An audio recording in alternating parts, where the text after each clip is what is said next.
Sekarang kita masuki babak yang ketiga. Allah menempatkan manusia di Taman Eden atau di Oasis Eden. Kita membaca Kejadian 2 ayat 15 sampai 17. Tuhan Allah mengambil manusia itu dan menempatkannya dalam Taman Eden untuk mengusahakan dan memelihara taman itu. Lalu Tuhan Allah memberi perintah ini kepada manusia, semua pohon dalam taman ini boleh kau makan buahnya dengan bebas. Tetapi pohon pengetahuan tentang yang baik dan yang jahat itu janganlah kau makan buahnya. Sebab pada hari engkau memakannya pastilah engkau mati. Saudara, manusia yang akan mengusahakan atau mengerjakan abad, bumi atau tanah sudah ada.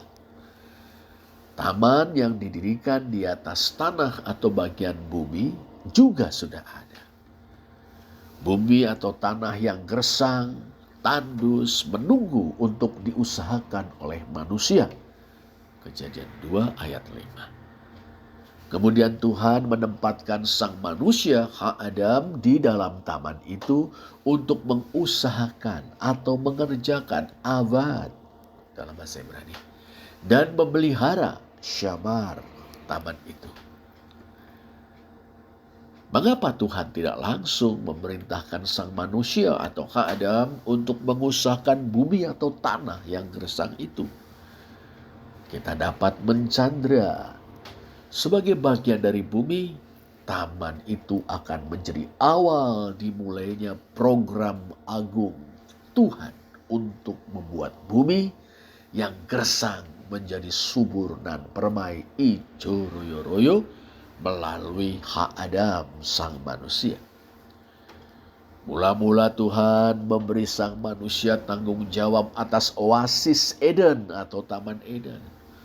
Mengusahakan dan memeliharanya atau membudidayakan dan merawatnya. Setelah manusia dapat melaksanakan tanggung jawab tersebut dengan sebaik-baiknya, Tuhan akan memberinya tanggung jawab yang jauh lebih besar, yakni memperluas oasis Eden atau Taman Eden itu hingga seluruh bumi yang gersang tandus itu menjadi subur dan permai hijau royo-royo. Sang manusia, pengelola taman milik Allah.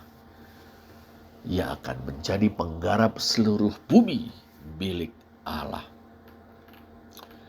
Tuhan kemudian memberikan pesan demi kemaslahatan sang manusia.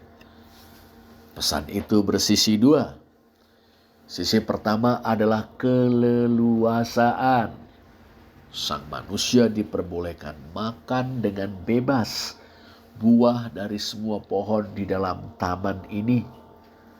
Tersirat, ini termasuk buah dari pohon kehidupan. Sisi kedua adalah pembatasan. Sang manusia dilarang makan dari buah pohon pengetahuan tentang yang baik dan yang jahat.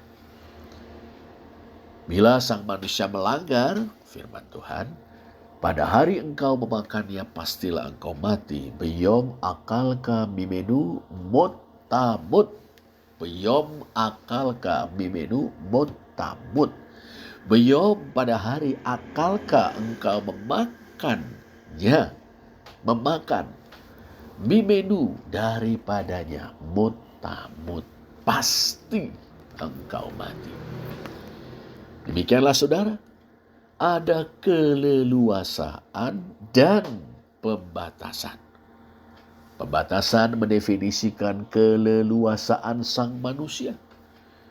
Keleluasaan sang manusia adalah keleluasaan dari seseorang yang dikaruniai kepercayaan oleh sang pemilik oasis dan seluruh bumi. Suatu kepercayaan yang harus dipegang dengan penuh tanggung jawab. Itulah babak yang ketiga. Sekarang kita masuki babak keempat. Manusia membutuhkan penolong yang sepadan. Kita membaca Kejadian 2 ayat 18-20. Tuhan Allah berfirman, tidak baik kalau manusia itu seorang diri saja. Aku akan menjadikan penolong baginya yang sepadan dengan dia. Lalu Tuhan Allah membentuk dari tanah segala binatang hutan dan segala burung di udara. Dibawanyalah semuanya kepada manusia itu untuk melihat bagaimana ia menamainya. Dan seperti nama yang diberikan manusia itu kepadanya, kepada tiap-tiap makhluk yang hidup, demikianlah nanti nama makhluk itu. Manusia itu memberi nama kepada segala ternak, kepada burung-burung di udara dan kepada segala binatang hutan. Tetapi baginya sendiri ia tidak menjumpai penolong yang sepadan dengan dia. Saudara, sanggupkah sang manusia mengusahakan dan memelihara Taman Eden dan mengusahakan seluruh bumi seorang diri? Tuhan sangat memperhatikan sang pengelola oasis dan calon penggarap bumi itu. Setelah memberikan sang pengelola, setelah memberikan tugas serta keleluasaan dan batasan kepadanya, Tuhan menilai tidak baik bila orang kepercayaannya itu seorang diri saja. Lotov hayom ha'adam lefado. Lotov tidak baik. Hayom ha'adam lefado. Alangkah beratnya tugas itu bila dipikulnya seorang diri. Maka Tuhan pun bermaksud menjadikan sosok penolong atau penolong Ezer bagi sang manusia. Ya, penolong yang benar-benar tepat atau cocok untuknya. Dalam bahasa Ibrani, Ezer kenegdo. Ezer kenegdo yang dalam bahasa Indonesia diterjemahkan oleh Lembaga Alkitab, penolong yang sepadan dengan dia. Tuhan segera menindaklanjutinya. Sang Penjunan Agung kembali bekerja. Ia membentuk Yatsar dari tanah min adama, segala binatang padang. Kalahayat hasadeh. Lembaga Alkitab menerjemahkan segala binatang hutan. Kalahayat hasadeh, segala binatang padang. Dan segala burung di udara, kal-of hasyamayim. Ini mengingatkan kita, saudara, pada apa yang telah dilakukan Tuhan manakala menjadikan sang manusia. Memang dalam penjadian manusia saja Tuhan dikatakan mengembuskan nafas kehidupan ke dalam hidungnya. Kejadian 2 ayat 7. Meski demikian, segala binatang hutan dan segala burung di udara juga disebut sebagai makhluk yang hidup, nefes hayah. Ayat 19, nefes hayah. Sebagaimana halnya manusia.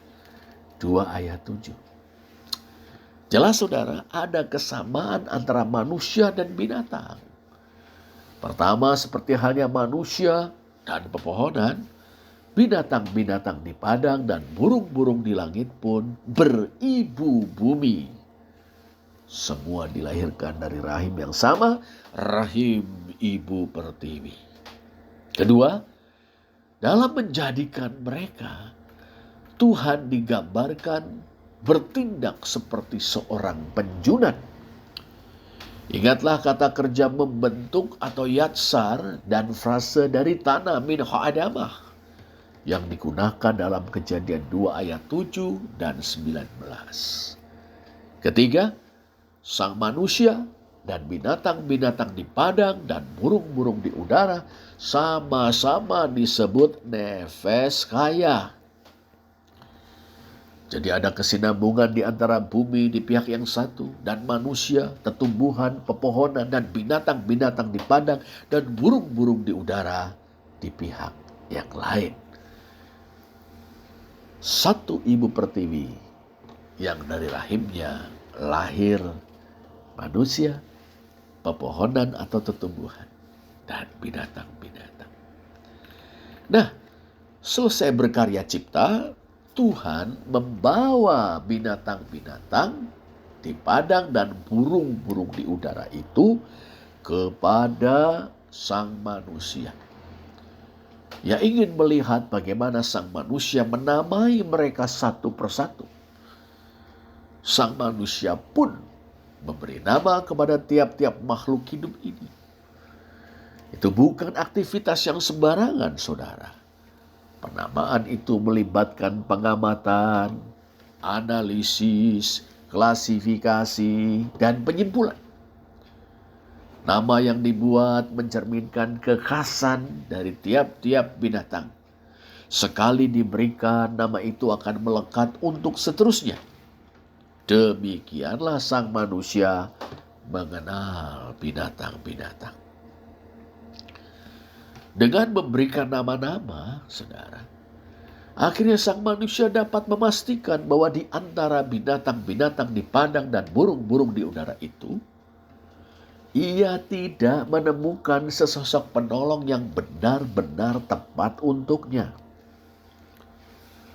Dia yang dibentuk dari debu, dari tanah, dan dihembusi nafas kehidupan, mengenal dengan baik dalam tanda petik kerabat-kerabatnya.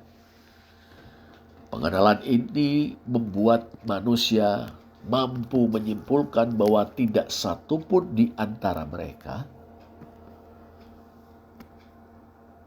dapat menjadi penolong yang benar-benar tepat atau cocok untuknya. Adam atau sang manusia sadar bahwa ia membutuhkan sosok penolong yang sepadan agar dapat melaksanakan tugas agung, proyek akbar dari Tuhan. Tetapi ia sadar bahwa kebutuhan itu tak dapat dipenuhi oleh binatang. Inilah babak yang keempat.